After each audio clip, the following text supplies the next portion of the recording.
ఎందుకంటే చూపించేకైనా ఇట్లా మీ కార్యకర్త మీ సభ్యుడు లాస్ట్లో 302 వచ్చే విధంగా ఉన్న మీ సభ్యుడు ఒక ప్లకార్డు పెట్టుకొని వైసీపీ వచ్చిన తర్వాత ఏమో చేస్తామని రాస్తే 2 విధాలు అనుకోవాలి. ఒకవేళ వైసీపీ పొరపాటున వస్తే మీ సంగతి తేలుస్తాం. వైసీపీ వాళ్ళు గెలవకూడదని అర్థం తెచ్చుకోవచ్చు. దీన్ని చూసలేదని సరే వైసీపీ గెలిస్తే 2029లో మీ సంగతి అని అనుకోవచ్చు.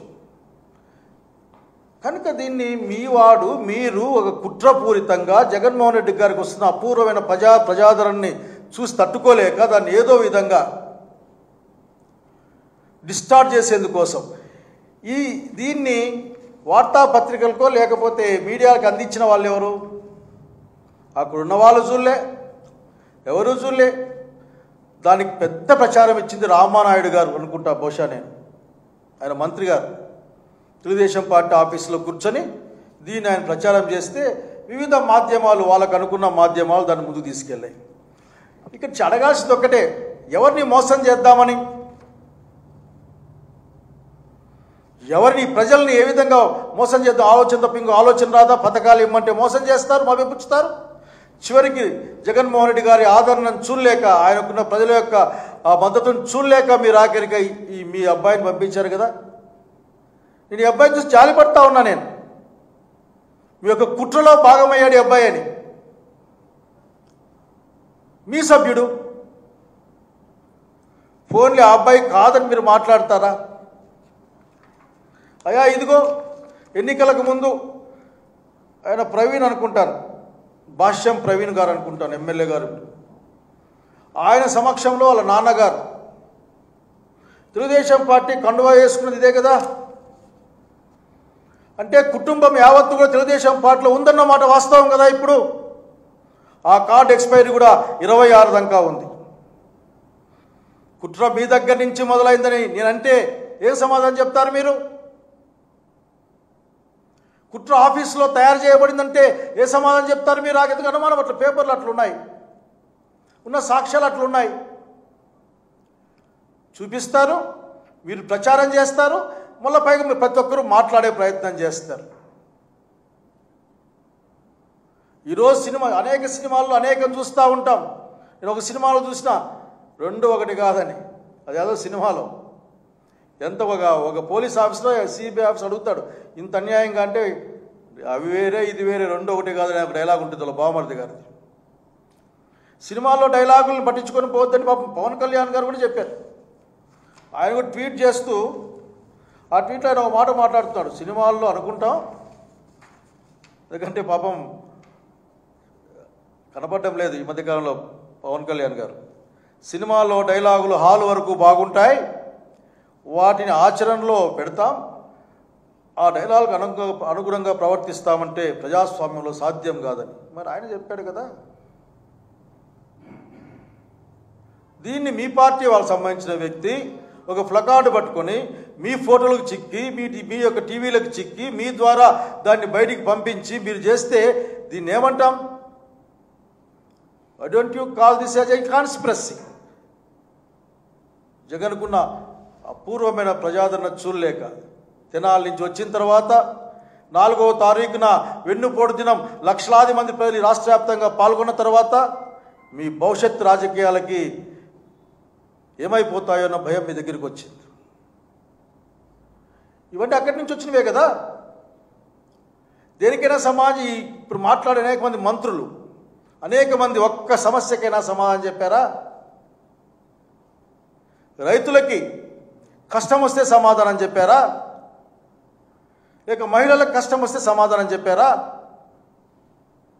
లేక ప్రైవేట్ మెడికల్ కాలేజీలకు అమ్ముకోవడానికి సిద్ధంగా ఉంటే ప్రభుత్వాన్ని అమ్మకూడదని మీరేమన్నా గవర్నమెంట్ కాలేజీలు గవర్నమెంట్లో ఉండాలని చెప్పడానికి మీరేమన్నా ముందుకొచ్చారా?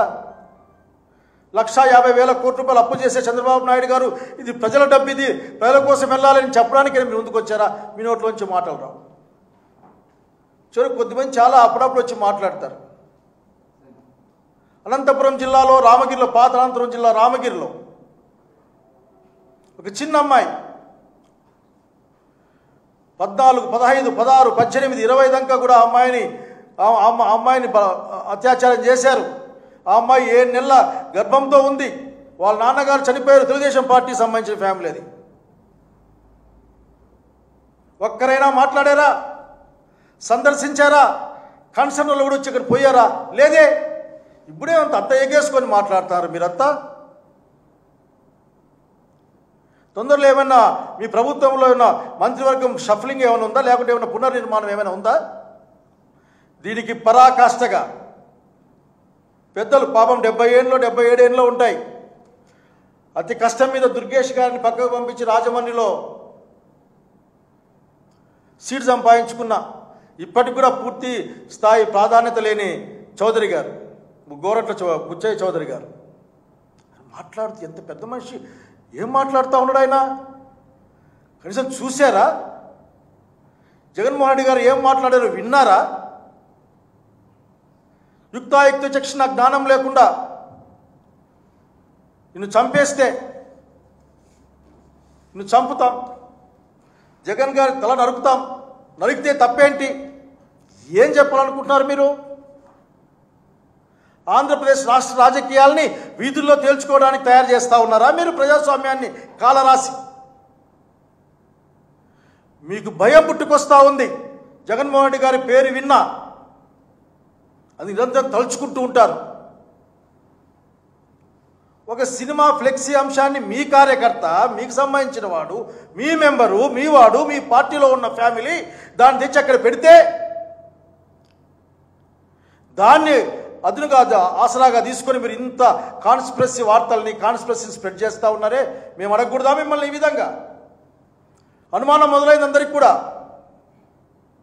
జగన్మోహన్ రెడ్డి గారి పర్యటనలకి రక్షణ ఉండదు. Z+ కేటగిరీ రక్షణ ఉండదు. ఎక్కడేసి రక్షణ ఉండదు. మిర్చాడుకు పోతే వదిలేస్తారు, తెనాలికి పోతే వదిలేస్తారు, పొదిలికి పోతే వదిలేస్తారు, ఎక్కడికి పోయినా వదిలేస్తారు, చురికి పెళ్లికి పోయినా వదిలేస్తారు. రాప్తార్ లాంటి ప్రాంతం అయితే ఆఖరికి ఆల్మోస్ట్ దాదాపు అభిమానం అన్నది హెలికాప్టర్ పగిలిపోయేదాకా వచ్చిందని మాట్లాడుకుంటూ ఉన్నాం మనం. మీరు ఎట్లా కేసులు పెడతారు వాళ్ళ మీద? ఈ యొక్క దాంట్లో వచ్చిన మాటే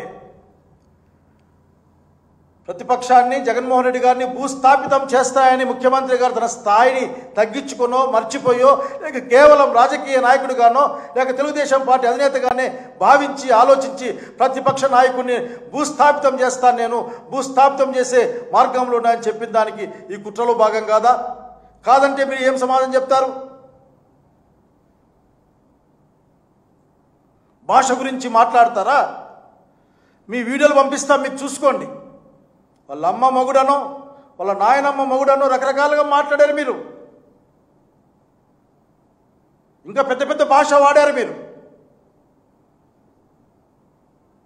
అట్లాగే ఇప్పుడు సకల శాఖ మంత్రిగా ఎదుగుతున్నా ఒక పెద్ద మనిషి కడ్రాయిలతో పరిగెత్తిస్తామని చెప్పలేదా? ఇంకొక ఆయన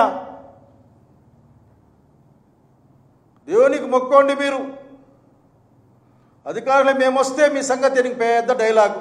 మీరు వినలేదా? బహుశా విని సంతోషపడి ఉంటారు మీరు. అట్లాగే ప్రశ్నిస్తా వచ్చిన పెద్ద మనిషి కూడా ఎన్ని మాట్లాడారు? వైసీపీ కార్యకర్తల్ని, నాయకులను ఉద్దేశించి ఎంత భాష వాడారు? ఊగిపోయారే. మరి మీరు భాష గురించి మాట్లాడితే ఎట్లా? ఒక విలేకరు అడిగిన ప్రశ్నకి, లేక విలేకరు అడిగిన ఒక మాటకు ఏందో చెప్పండి చెప్పారు, రిపీట్ చేశారు. సినిమా డైలాగ్ కదా. మరి ఆ సినిమా డైలాగులు రాసిన వాడిని మీరు ఏమన్నా యాక్షన్ తీసుకోబోతున్నారా? లేక ఇంతవరకు అటువంటి డైలాగులు వాడిన సినిమాలని ఏమైనా బ్యాన్ చేసో లేకపోతే వాటిపైన యాక్షన్ తీసుకోబోతున్నారా? ఆ హీరోల పైన, ఆ డైరెక్టర్ల పైన మీరు యాక్షన్ తీసుకుంటారా? ఎప్పుడు ఇది ఒక డైవర్షన్ పాలిటిక్స్. ఇవన్నీ మీరు సమాధానం చెప్పాల్సింది. ఈ రోజున ఈ రాష్ట్రాన్ని మీరు ఎక్కడికి తీసుకెళ్దాం అనుకుంటున్నారో చెప్పాల్సిన అవసరం ఉంది మాలాంటి వాళ్ళకి. మేము ప్రజాస్వామ్యాన్ని నమ్ముకున్నాం, బాబాసాహెబ్ అంబేద్కర్ ఇచ్చిన రాజ్యాంగాన్ని నమ్ముకున్నాం. మేము ఎర్ర రాజ్యాంగాలను నమ్ముకోలేదు, మంత్రగాళ్ళ పుస్తకాలు నమ్ముకోలేదు మేము ఆఖరికి ఈ రోజున. జగన్ రెడ్డి గారికి ఉన్న అపూర్వమైన, అఖండమైన, అభేద్యమైన ప్రజాదరణ అతన్ని కాపాడుకుంటుంది. మీరు అర్థం చేసుకోవడం విఫలమవుతూ ఉన్నారు. మీరు ప్రజాస్వామ్యంలో అధికారం, ప్రతిపక్షం ఉంటాయి. ప్రతిపక్షం ప్రశ్నిస్తుంది, సమాధానం చెప్పాలా మీరు చెప్పకుండా ఒక మనిషికి అయినా సరే ఒకవేళ ఎవరైనా ఒక పరామర్శకు పోతే 10 మంది రావచ్చు, 100 మంది రావచ్చు, 1000 మంది రావచ్చు, అంతకు పైగా కూడా రావచ్చు. ఆ వ్యక్తి మీద ప్రజలకున్న విశ్వసనీయత, వాళ్ళకున్న సంబంధాలు వీటి మీద ఆధారపడతాయి.